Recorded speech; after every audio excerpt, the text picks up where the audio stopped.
lumambitin po yung mga metal paring, makaraan lumundo at bumigay yung kisame ng sangay ng fast food chain na ito.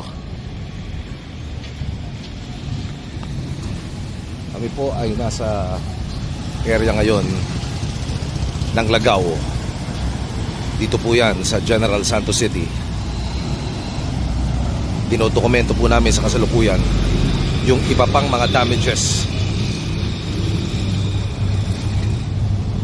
dala ng malakas na lindol kahapon ng umaga. Meron po akong mga motorsiklo roon na nadaganan at hanggang ngayon hindi pa rin ho na hihila mula sa pagkakagiba dahil ang establishmentong ito pati na ho yung katabi ay kailangan pang inspeksyonin ng mga taga LGU para malaman kung ligtas na ba itong balikan o kung ano ho yung magiging susunod na mga akbang.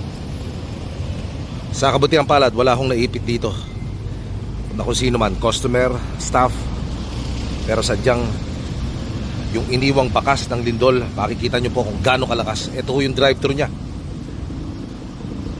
Yung mga CCTV,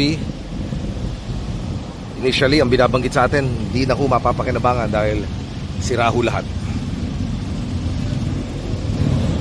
Tayo yung mag-iikot pa ho dito sa area ng General Santos City. Ito ang unang stop natin.